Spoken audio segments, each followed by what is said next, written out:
Continuando a série de entrevistas aqui no Zoom TV Jornal com os candidatos que concorrem à vaga de governador estadual, hoje a gente recebe aqui na sede da TV Zoom o candidato Ciro Garcia, que concorre pelo PSTU. Candidato, muito obrigada pela sua participação. Nós teremos 10 minutos que vão começar a contar a partir de agora. Bom, candidato, na última pesquisa do IPEC, o senhor apareceu aí com 3% das intenções de voto. Então eu queria que o senhor me respondesse quem você acha que são aqui da região fluminense, né, esses 3% que querem o senhor ocupando o lugar de governador do estado do Rio de Janeiro.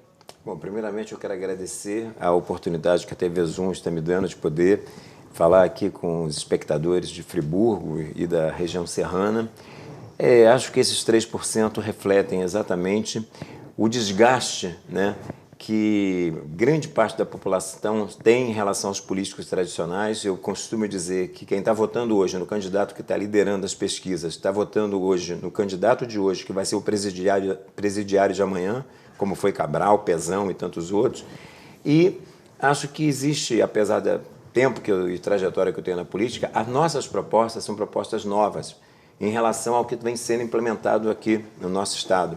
Então, nossa candidatura é uma candidatura que, ao mesmo tempo, defende, né, a derrota, e esse é o objetivo prioritário, da extrema-direita representada por Cláudio Castro, né, que é o bolsonarista de plantão aqui no nosso estado, mas também dar um combate às ilusões que são disseminadas pela política, né, da Frente Ampla pela Democracia, representada aqui no estado por Marcelo Freixo e César Maia, que passa uma ilusão para a classe trabalhadora de que nós podemos resolver os problemas dos trabalhadores e dos setores oprimidos por dentro desse sistema.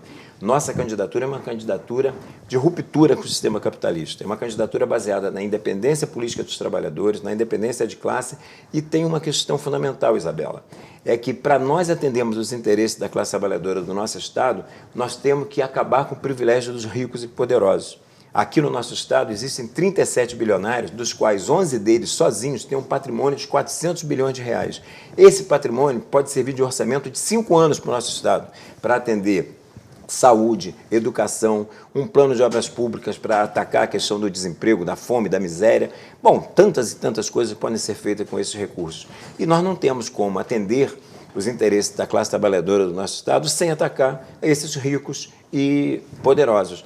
De que maneira? Por exemplo, na saúde, nós defendemos que saúde não é mercadoria. Então, nós defendemos, por exemplo, a estatização dos hospitais privados de saúde, porque alguns desses bilionários estão ligados à Redditor e outras se enriqueceram durante a pandemia, né, em meio à desgraça e à tristeza de muitas famílias, e nós defendemos a estatização desses hospitais privados, a estatização dos hospitais ligados aos planos de saúde privado, para que a gente possa ampliar o SUS e ter, de fato, um sistema de saúde universal, que acabe com filhas de cisregue, com demora de procedimentos e tudo isso. Da mesma forma, na questão da educação, também estatizando os grandes grupos de educação privada, porque educação também não é mercadoria, e nós defendemos uma educação pública gratuita e de qualidade, da creche integral até o curso superior, sem vestibular, né? E a reestatização de todas as empresas de transporte que foram privatizadas nos governos anteriores, porque o nosso transporte público aqui no estado é um dos piores do país, né? Então, a reestatização de supervia, de barcas, metrô, tudo isso, e essas empresas serem dirigidas, né, controladas pelos trabalhadores e por conselhos de usuários. Então, essa é a forma que a gente vê de governar, atacar os ricos e poderosos para atender os interesses dos explorados e oprimidos. Bom, e agora falando um pouquinho da sua vida pública, né? O senhor teve atuação aí, né, na questão sindical, de classes, entre outros, mas na vida política em si, o senhor tem uma curta atuação, né, de como suplente a deputado federal entre 1992 e 1993. Então, qual que é a bagagem que o senhor almeja, assim, que o senhor ancora, né, na sua vida, para que agora você consiga almejar essa cadeira de governador? Bom, essa pergunta, ela enseja duas questões. Primeiro, realmente eu tenho uma trajetória, né? Eu fui presidente do Sindicato Bancário do Rio de Janeiro, hoje sou professor universitário, né? Eu sou bacharel em Direito pela UFRJ e tenho mestrado e doutorado em História pela Universidade Federal Fluminense e sou professor universitário já há 20 anos, aposentado como bancário do Banco do Brasil já com 38 anos de bancário. eu costumo dizer que eu não sou um político, eu sou um trabalhador que participa da política, porque eu trabalhei a minha vida inteira. Esse é um ponto. O outro ponto é que tive essa experiência, né, como deputado federal, né, durante esse período de 92, 93 que você se referiu, mas a política para nós, ela não está no parlamento apenas, no poder executivo. A política, principalmente, e aquela que leva às verdadeiras transformações sociais, são as lutas travadas pela classe trabalhadora, através das suas organizações, quer seja o movimento sindical, associações de moradores, associações estudantis, né, organizações sociais que lutam contra as opressões das minorias, contra o racismo, o machismo, a xenofobia, a LGBTfobia.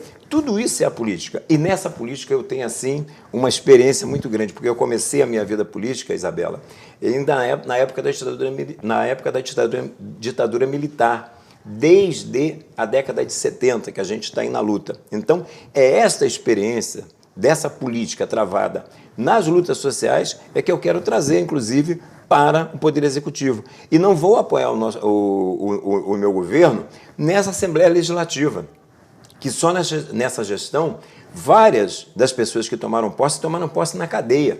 Não dá. Nós queremos apoiar o nosso governo em conselhos populares, formados por locais de trabalho, locais de moradia, locais de estudo, para que efetivamente a democracia seja representativa, não por representantes dos ricos e poderosos, que são aqueles que se elegem em sua maioria para as casas legislativas, mas sim os representantes das lutas do povo, né, através das suas organizações. Então, é essa política que eu quero trazer para o nosso Estado. E é o que eu defendo também a nível do país, porque nós estamos numa eleição que é nacional e nós temos a nossa companheira, que é a companheira Vera Lúcia, que é uma negra, operária, socialista, candidata à presidência da República, com a vice, uma indígena, que é a Raquel Tremembé, e sair dessa polarização, né, que existe de Lula e Bolsonaro, como se não houvesse vida inteligente fora daí. Entre o preto e o branco existe o arco-íris, e por isso nós estamos defendendo as nossas propostas. Bom, candidato, na primeira pergunta você abordou um pouco sobre a questão, né, do que você já pretende fazer, o que a sua candidatura traz.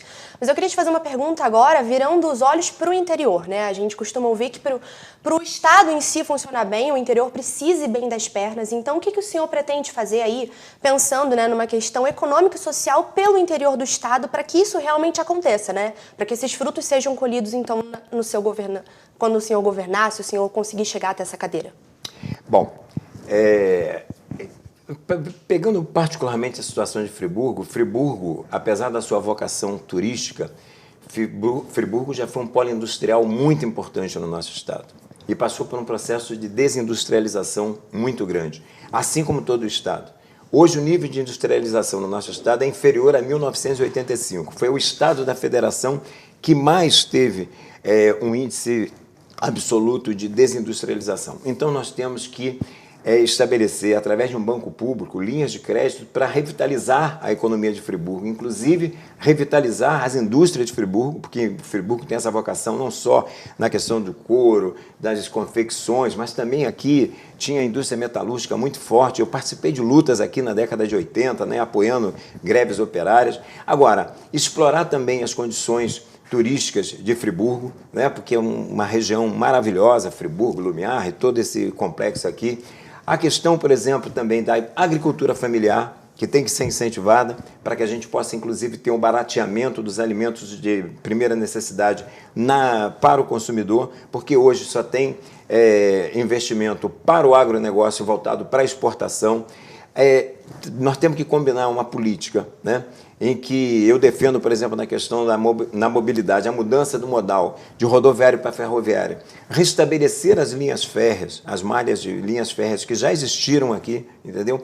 Para, inclusive, estimular não só a questão do turismo, mas também a própria questão do escoamento de produtos de agricultura familiar. E com esse conjunto de medidas que não são apenas aqui para o interior, para Friburgo, mas para o conjunto, né, do interior do estado e para o estado, né, a gente acha que a gente tem condições de revitalizar, né, a economia aqui do interior e principalmente de uma cidade como Friburgo, que dentro do interior do nosso estado é uma das principais, uma das mais importantes, e ela tem que ter apoio, políticas públicas para poder desenvolver todo o seu potencial. Perfeito, candidato. Nosso tempo está quase acabando, a gente tem poucos segundos agora, então libero para o senhor fazer uma consideração final, olhando para o público e, quem sabe, cativando aí esses eleitores que ainda estão indecisos. Bom, eu quero dizer aqui aos espectadores da TV Zoom que eu não falei de segurança, mas olha, contra a guerra às drogas, nenhuma operação em favela, muito menos com caveirão. E para fazer pelos pobres, pelos explorados e oprimidos, temos que tirar dos ricos e poderosos. Por isso que eu posso dizer para vocês é isso, é a ruptura com o sistema capitalista, construir a pavimentação de uma sociedade socialista e no dia da eleição, contra burguês, vote 16. Perfeito, a gente tem aí os 7 segundinhos finais, mas já agradeço a participação do Ciro aqui, que teve a disponibilidade de vir ao nosso estúdio. Agora sim o tempo alarma que acabou. Candidato, muito obrigada pela sua participação e uma boa sorte. Eu é que agradeço aí a oportunidade que a TV Zoom nos deu. E é isso aí, foi muito bom estar aqui com vocês. Perfeito. Volto aos estúdios do Zoom TV Jornal.